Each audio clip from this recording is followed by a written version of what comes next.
আসসালামু আলাইকুম। সেবা থেরাপি সেন্টারের পেজ থেকে আপনাদের সবাইকে স্বাগতম। কথা বলছি আমি Tasmim Alam Trishna, qualified behaviour analyst, international behaviour analyst. এখন আমি অ্যাট প্রেজেন্ট কাজ করছি সেবা থেরাপি সেন্টারে এবিএ থেরাপি ট্রেইনার এবং এবিএ থেরাপি সুপারভাইজার হিসেবে। আপনারা যারা যারা লাইভটা দেখছেন, আমি রিকোয়েস্ট করবো একটু জানাবেন যে কথা ঠিকমতো শুনতে পাচ্ছেন কিনা, এবং লাইভটা একটু বেশি বেশি করে শেয়ার করে দেবেন। আমাদের সেবা থেরাপি সেন্টার মূলত হচ্ছে মিরপুর 2 নম্বরে অবস্থিত, এবং আমরা আমাদের থেরাপি সেন্টারে মূলত অ্যাপ্লাইড বিহেভিয়ার অ্যানালিসিস বা এবিএ থেরাপিটাই এটা নিয়ে আমরা কাজ করে থাকি। এবং আমাদের আজকে লাইভের টপিকটা খুব ইন্টারেস্টিং। আমাদের আজকে লাইভের টপিক আশা করি প্যারেন্টসদের জন্য খুব উপকার হবে। আমাদের লাইভে মূলত আমরা হচ্ছে প্যারেন্টসরা, যে সমস্ত প্যারেন্টসরা হচ্ছে এবিএ থেরাপি বাসা নিতে পারছেন না, এই থেরাপিটা আসলে সব জায়গায় অ্যাভেলেবল নেই, বা হচ্ছে এই থেরাপিটা নিচ্ছেন বাট বাসায় কিভাবে কাজ করবেন সেটা বুঝতে পারছেন না, তাদের একটু যাতে হেল্প হয়, কারণ কনসেপ্টগুলো একটু জটিল, যার জন্য বুঝতে পারেন আমরা সহজ করে আসলে বলার চেষ্টা করি। আমাদের আজকে লাইভের টপিক হচ্ছে প্রত্যেকটা আচরণেই হচ্ছে কোনো না কোনো যোগাযোগ, বা প্রত্যেকটা আচরণেই হচ্ছে কোনো না কোনো কমিউনিকেশন। মাইশা নওশিন আপু লিখেছেন আসসালামু আলাইকুম। ওয়ালাইকুম আসসালাম আপু, থ্যাংক ইউ সো মাচ, আপনি কষ্ট করে আমাদের লাইভটা দেখছেন। রিকোয়েস্ট করবো একটু লাইভটা শেয়ার করার জন্য। আর আমাদের সেবা থেরাপি সেন্টারে মূলত আমরা হচ্ছে 1:1 বিহেভিয়ার থেরাপি দিয়ে থাকি, সাথে হচ্ছে আমাদের এবিএ থেরাপির প্রফেশনালদের জন্য ট্রেনিংও হয়ে থাকে। সব রকম ট্রেনিং হয়ে থাকে। যারা 1 ঘন্টা ট্রেনিং চাচ্ছেন তারাও অংশগ্রহণ করতে পারবেন, যারা 40 ঘন্টা ট্রেনিং চান তারাও অংশগ্রহণ করতে পারবেন, যারা আরও বড় ট্রেনিং করছেন, যে 1 বছর বা 1.5 বছর খুব ইন্টেন্সিভ ট্রেনিং চাচ্ছেন, তাদের জন্য আমাদের ট্রেনিংগুলো হয়ে থাকে। তো আমরা আজকে আমাদের আলোচনার মাধ্যমে মূলত প্রত্যেকটা আচরণই যে একটা যোগাযোগের মাধ্যম, সেটা নিয়ে আমরা ডিটেলস কথা বলবো। অঞ্জলি আপু লিখেছেন আসসালামু আলাইকুম। ওয়ালাইকুম আসসালাম আপু, অনেক ধন্যবাদ, কষ্ট করে লাইভটা দেখছেন। আমি রিকোয়েস্ট করবো একটু লাইভটা শেয়ার করে দেওয়ার জন্য। আমাদের আজকে লাইভের টপিক হচ্ছে প্রত্যেকটা আচরণ মানেই যে যোগাযোগ, সেটা নিয়ে আমরা কথা বলবো। অনেক সময় আমাদের প্রফেশনাল লাইফে আমরা প্যারেন্টদের কাছ থেকে এভাবে শুনি যে ও কিছু চায় না, বা ও যখন কোনো কিছু লাগবে ও কিন্তু কিছু মুখ ফুটে চায় না, ও হচ্ছে দেখা যায় শুধু কান্না করে বা চিৎকার করতে থাকে, বা আমাকে মারে এসে, কোনো কিছু কখনোই চায় না, বা কোনো কিছু চাওয়ার দরকারই পড়ে না, ওর যখন যেটা লাগে ও নিয়ে নেয়, যদি যেভাবে চাচ্ছে সেভাবে না দিতে পারে ও এসে দেখা যায় আমাকে মারে।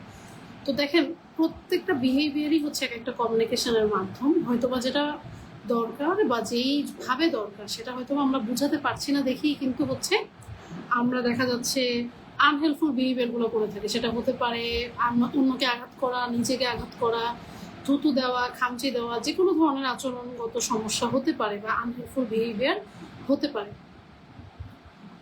তো এবং আর একটা ব্যাপার আমাদের বুঝতে হবে, অনেক সময় আমরা এরকম কথা অভিভাবকদের কাছ থেকে শুনে থাকি যে আসলে বিহেভিয়ার ইস্যু করছে, কিন্তু কেন করছে আমরা আসলে এটা বুঝতে পারছি না।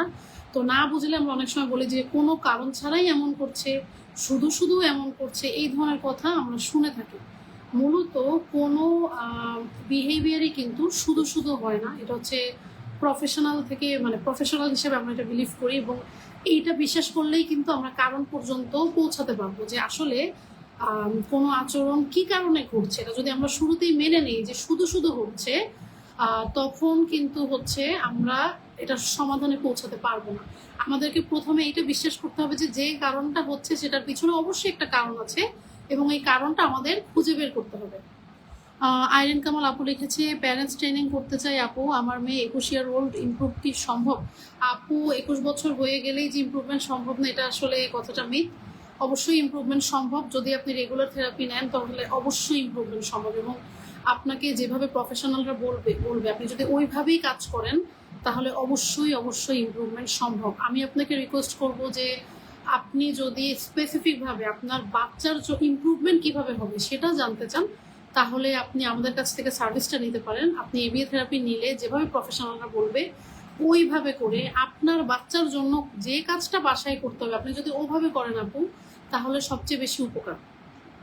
আমি যেটা এক্সপিরিয়েন্স করেছি সেটা হচ্ছে অভিভাবকরা যখন প্রফেশনাল ট্রেনিংয়ে আসেন তখন মূলত দেখেন প্রফেশনাল ট্রেনিংয়ে মূলত আমরা কিন্তু সব থিওরি বেসড আলোচনা করি, সব থিওরি বেসড আলোচনা করলে আমার বাচ্চার জন্য ওই কাজটা কিভাবে করলে আমার বাচ্চার ভালো হবে সেটা অনেক সময় অভিভাবক হিসেবে আমরা বুঝতে পারি না। কারণ হচ্ছে বিহেভিয়ার থেরাপিস্ট হলেই বিহেভিয়ার প্রফেশনাল হওয়া যায় না। আপনার কিন্তু উইথ সুপারভিশন বা কোনো বিহেভিয়ার অ্যানালিস্টের আন্ডারে থেকে প্র্যাকটিস করতে হবে। এবং আর একটা ব্যাপার কি, নিজের বাচ্চার সাথে কিন্তু আপনি কখনোই চাইলে 100% প্রফেশনাল হতে পারবেন না। কারণ দিন শেষে বাচ্চার প্রতি মা বাবা হিসেবে আমাদের এক্সপেকটেশনটা অনেক বেশি থাকে। বা দেখা যায় যে আমার মা আমার সাথে যেরকম আচরণ করেছে আমি না চাইলেও, বা আমার বাবা আমার সাথে যেরকম আচরণ করেছে আমরা না চাইলেও দেখা যায় ওই আচরণটা আমাদের বাবা মার বাচ্চার সাথে দিয়ে দিচ্ছি। তো আসলে দেখা যায় কি তখন একটা কন্ট্রাডিক্টরি সিচুয়েশন হয়, এবং এটা ইথিক্যালও হবে না আপনি ফুল টাইম যদি আপনার বাচ্চার সাথে একদম এবি প্রফেশনাল হয়ে যান।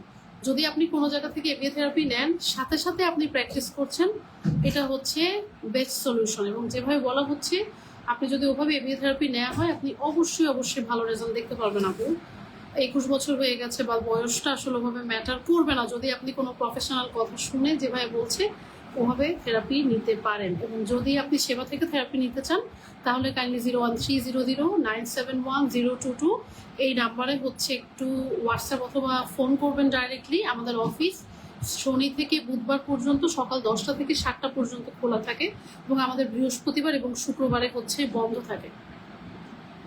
নাম্বারটা আমি আবারও বলছি 01300971022, 01300971022। এই নাম্বারে ফোন অথবা হোয়াটসঅ্যাপ করলে আপনারা হচ্ছে অ্যাপয়েন্টমেন্ট নিতে পারবেন। আমাদের এখানে থেরাপি শুরু করলে মূলত আগে আমাদের অ্যাসেসমেন্ট করাতে হয়। অ্যাসেসমেন্ট করালে বোঝা যাবে যে বাচ্চার মধ্যে আচরণগত সমস্যার তীব্রতাটা কি বা কি অবস্থা, আপনি একজন প্রফেশনাল দেখে আসলে ভালো বলতে পারবেন। আচ্ছা, তাহলে আমরা মূল আলোচনায় চলে আসি। আমরা মূলত বিহেভিয়ার প্রফেশনালরা বিশ্বাস করি যে এবিএ থেরাপিতে মূলত যে কোনো আচরণ যদি হয় বা যে কোনো আচরণগত সমস্যা যদি আমরা দেখি তাহলে সেটার পিছনে 4টা কারণ থাকে। একটা কারণ হচ্ছে মনোযোগ পাওয়ার জন্য হতে পারে, কোনো একটা কাজ এড়ানোর জন্য হতে পারে, কোনো কিছু পাওয়ার জন্য হতে পারে, অথবা সেন্সরি রিলেটেড বিহেভিয়ার ইস্যু হতে পারে।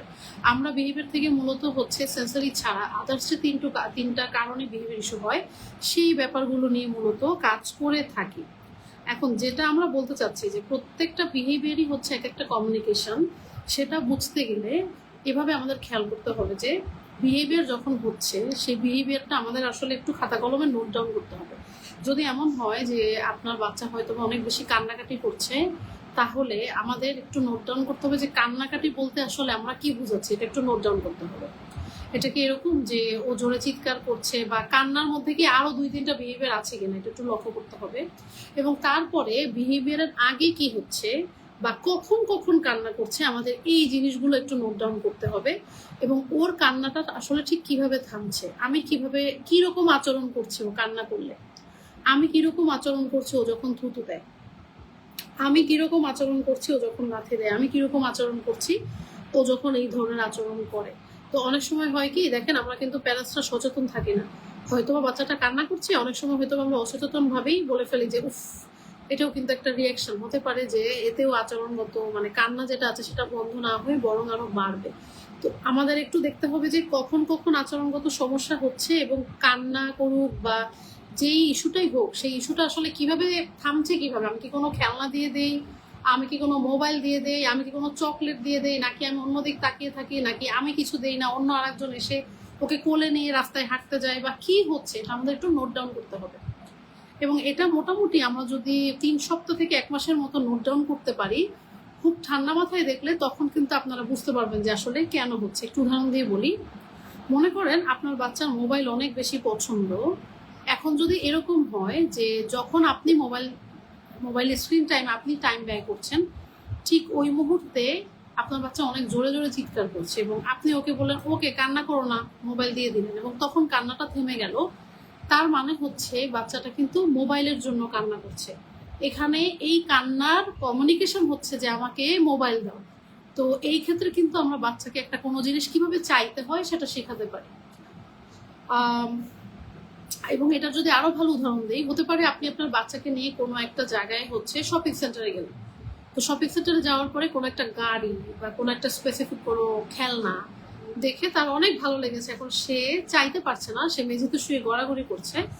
এবং আপনি যেটা করলেন যে ওকে নিয়ে আর শপিং সেন্টারে গেলেন না, বা রাস্তাঘাটে বের হলেন না, ওকে এক রুমে রাখলেন এবং আপনি বলেন যে ওকে নিয়ে বের হওয়া যায় না, কারণ বের হলেই কোনো জিনিস দেখলে মূলত কান্নাকাটি শুরু করে, তো ওকে নিয়ে আসলে বের হওয়া যায় না। তো আলটিমেটলি কিন্তু আমরা বিহেভিয়ারের খুব ডিপে ঢুকে কাজটা করতে পারলাম না, কারণ হচ্ছে ওকে আমরা শিখালাম না যে কোনো একটা জিনিস আসলে কিভাবে চাইতে হয়, বা কোনো একটা জিনিস চাইলে সেটার জন্য কিভাবে অপেক্ষা করা শিখতে হয়, এই ব্যাপারগুলো কিন্তু আমরা শিখালাম না। আমরা যে সিচুয়েশনটা থেকে অ্যাভয়েড করলাম। এখানে মূলত আমি যে উদাহরণগুলো দিচ্ছি এগুলো আসলে প্র্যাকটিক্যাল লাইফে প্যারেন্টদের সাথে কথা বলে বা দেখে যে জিনিসগুলো দেখেছি সেই উদাহরণগুলো বলার চেষ্টা করছি, যাতে আপনারা রিলেট করতে পারেন। আপনাদের যদি মনে হয় যে না, এর বাইরে আপনাদের অন্য কোনো উদাহরণ আছে আপনারা শেয়ার করতে চাচ্ছেন, অবশ্যই আমাদেরকে কমেন্টে বক্সে কমেন্ট করে আমাদেরকে জানাবেন। তাহলে যেটা হবে যে আমরা হেল্প করব ইনিশিয়ালি শুনে যে বাচ্চাটার এই আচরণটা আসলে কি কারণে হচ্ছে, বা কি যোগাযোগ সে করতে চাচ্ছে আমাদের সাথে, সেই কান্না, সেই খামচি বা সেই চিমটি দ্বারা বাচ্চাটা আসলে কি বোঝাতে চাচ্ছে। এবং আমরা হলো আর একটা যেটা করতে পারি সেটা হচ্ছে, যদি এরকম হয়, আমরা লাস্ট দিন গতকালের ভিডিওতেই আমরা হচ্ছে খুব ডিটেলসে কিভাবে অ্যাটেনশনের জিনিসগুলো বোঝা যায় সেটা নিয়ে আমরা অনেক ডিটেলসে আলোচনা করেছিলাম। এবং কোনো আচরণ যদি এমন হয় যে আপনি বাচ্চাকে লিখতে বললেন যে চলো আমরা এখন পড়তে বসবো, ঠিক তখনই বাচ্চা কান্নাকাটি শুরু করলো, আপনি বলেন যে না ঠিক আছে পড়তে হবে না, তখন কিন্তু ও শিখবে যে আচ্ছা কান্নাকাটি করলেই তো আমার আম্মু বলে যে পড়তে হবে না, তাহলে আমি সবসময় পড়তে বসার কথা বললেই আমি কান্নাকাটি করবো। তো এখানে কিন্তু বাচ্চা কাজটা থেকে পালাচ্ছে। আমাদের যেটা করতে হবে যে বাচ্চার আচরণটা কি সেটা লিখতে হবে একটা খাতায়, আচরণটা কখন কখন হচ্ছে সেটা নোট ডাউন করতে হবে, এবং আচরণটা মানে বিহেভিয়ারটা কিভাবে থামে সেটার জন্য আমি কি করি সেটা যদি আপনি লেখেন, এবং এটা যদি মোটামুটি 3 সপ্তাহ থেকে 1 মাস নোট ডাউন করা যায় ঠান্ডা মাথায় বা ভিডিও করে রাখা যায়, তখন কিন্তু সমাধানটা আপনারা সেখানে পেয়ে যাবেন যে আসলে আচরণগত সমস্যা কি কারণে হচ্ছে, বা কি কি কমিউনিকেশন করতে চাচ্ছে বাচ্চাটা, ওকে কিছু চাচ্ছে, নাকি হচ্ছে এটা ওর সেন্সরি রিলেটেড ইস্যু, নাকি হচ্ছে ও আমার কাছ থেকে একটু মনোযোগ চাচ্ছে, বা ও কোনো কাজ থেকে পালাতে চাচ্ছে। এবং অভিভাবকদের মধ্যে আমি আর একটা জিনিস লক্ষ্য করি, সেটা হচ্ছে অনেক সময় জাস্ট শুধু ধরেন একটু উদাহরণ দিয়ে বলি, মনে করেন আমার এখন গাড়ি লাগবে, এখন গাড়িটা যদি আমি না পাই আমি হাত এরকম করছি, তো যেহেতু আমরা অনেকেই মনে করি যে হ্যান্ড ফ্ল্যাপিং মানেই হচ্ছে সেন্সরি সমস্যা, হতে পারে, কিন্তু যদি এরকম হয় যে গাড়িটা না পেলেই শুধু আমি এরকম করছি অন্য সময় না, তাহলে কিন্তু এটা একটা আচরণগত সমস্যা। তো অনেক সময় হয় কি, আমরা অভিভাবকরা যারা আছি সূক্ষ্ম সূক্ষ্ম পার্থক্যগুলো বুঝতে পারি না। যদি আমরা হচ্ছে নিয়মিত ডাটা রাখি এবং এটা নিয়ে একটু বুঝি যে কখন হচ্ছে এবং কিভাবে থামলো, গাড়ি দেওয়ার পরে সে আর হাত এরকম করছে না, তখন কিন্তু এটা হচ্ছে কোনো সেন্সরি সমস্যা না, এক্ষেত্রে কিন্তু এটা হচ্ছে ওই জিনিসটা লাগবে সেটা সে বলতে পারছে না, ও জানে যে এরকম করলেই আমার কাছে জিনিসটা চলে আসবে। তো আমাদের একটু লক্ষ্য রাখতে হবে যে বিহেভিয়ারটা কখন আসছে এবং কিভাবে থামছে, এবং বিহেভিয়ারটা কি বা বিহেভিয়ার গুলো কি, বিহেভিয়ার গুচ্ছগুলো কি, এটা যদি একটু লিখে রাখি। অনেক সময় এরকম হয় যে বিহেভিয়ার একটা হয় না, একটা বিহেভিয়ার থেকে আরেকটা বিহেভিয়ার ট্রান্সফার হতে থাকে। যেমন ধরেন বাচ্চা প্রথমে কান্না করছিল, আপনি কিছু বলেন না, আপনি দেখছেন, কান্না থেকে শুয়ে পড়া থেকে হেড ব্যাঙ্গিং, একটা থেকে আরেকটা কিন্তু যায় অনেক সময়। আমাদের এগুলো সব কিছু যদি নোট ডাউন করি তখন কিন্তু আমরা ফুল সিনারিওটা পেয়ে যাবো, এবং এইসব ফুল সিনারিও বা এইসব ডাটা কালেকশন আমরা তখনই করব যখন আমরা বিশ্বাস করব যে এই বিহেভিয়ারটা কোনো একটা হিডেন কমিউনিকেশন, কোনো একটা কিছু বাচ্চা বলতে চাচ্ছে আমাকে, আমার কাজ হচ্ছে এটা বের করা যে ও আসলে কি বলতে চাচ্ছে। কিন্তু যদি আমরা এভাবে বলি যে ওকে বকা দিলেই ও থেমে যাবে, ওকে হচ্ছে চকলেট দিলেই ও থেমে যাবে, ওকে হচ্ছে মোবাইল দিলেই ও থেমে যাবে, তখন কিন্তু আমরা বিহেভিয়ারের মধ্যে যে হিডেন কমিউনিকেশন আছে সেটা কিন্তু আমরা বের করতে পারবো না। অনেক সময় কিন্তু আমাদের প্রফেশনালদের এরকম হয় যে থেরাপি সেন্টারে আমরা সেশন নিচ্ছি, প্যারেন্টসরা বলেন যে অনেক কান্না করছে, ওকে হচ্ছে একটা বকা দেন ও থেমে যাবে, ওকে হচ্ছে খেলাটা দিয়ে দেন ও থেমে যাবে, ওকে কান্না করেন না। কিন্তু ব্যাপারটা কিন্তু এরকম না যে আমরা কান্না করাচ্ছি। আমরা যেটা করি, প্রফেশনালরা বোঝার চেষ্টা করি যে আসলে কি জন্য ঘটনাটা হচ্ছে।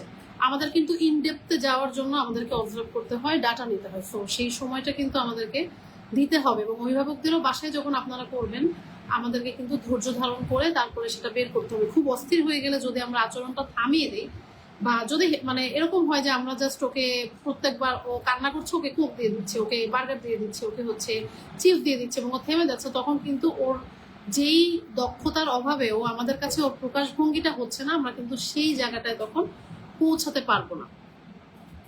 এবং অভিভাবকদের জন্য শেষে যে টিপস থাকছে সেটা হচ্ছে বাচ্চারা যখন কোনো কান্না করা, মারামারি করা বা নিজেকে আঘাত করা ইত্যাদি যে কোনো ধরনের বিহেভিয়ার যদি হয়, আমাদের প্রথমে যেটা করতে হবে, আমাদের নিজেদেরকে শান্ত থাকতে হবে, একদম অস্থির হওয়া যাবে না, শান্ত থাকতে হবে।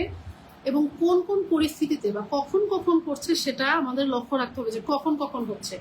এই ক্ষেত্রে কোনো কিছু মন থেকে কথা বলা যাবে না, যে আমার মনে হয় ওর বাবা আসলে এমন হয়, আমার মনে হয়, এভাবে মন ভিত্তিক কথা বলা যাবে না। কারণ এবিএ থেরাপি হচ্ছে একটা সায়েন্স।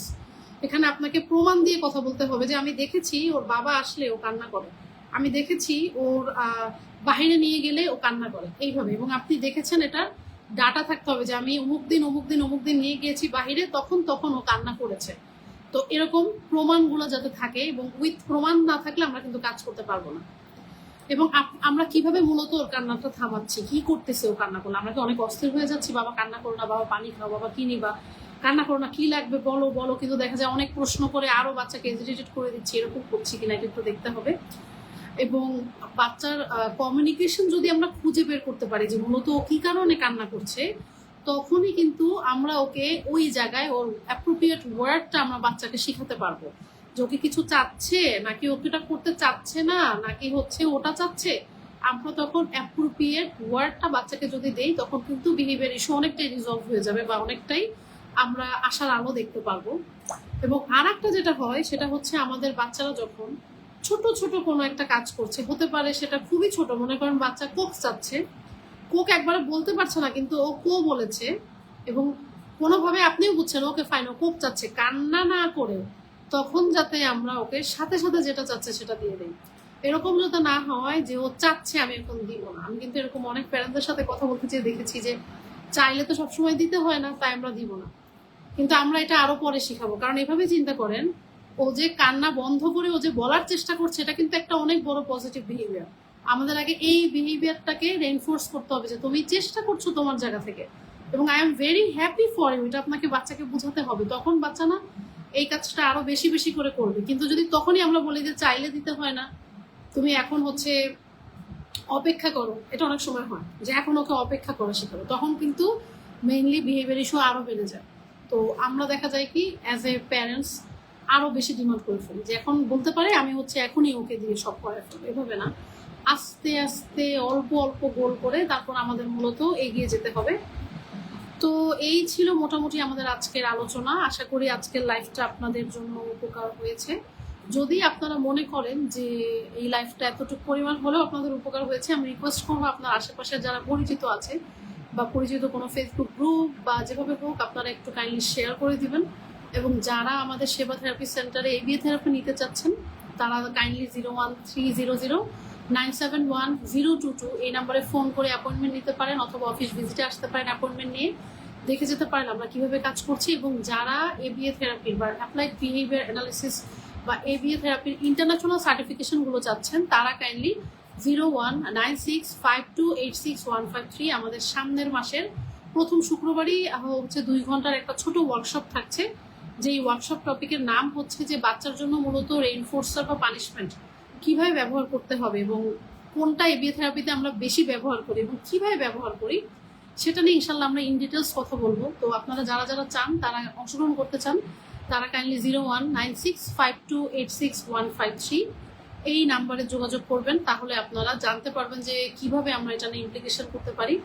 এবং যারাই অংশগ্রহণ করবেন তারা সবাই ইন্টারন্যাশনাল বিহেভিয়ার অ্যানালিসিস অর্গানাইজেশন, এটা আমেরিকান একটা বোর্ড, এটা মূলত গ্লোবাল সার্টিফিকেশন একটা বোর্ড।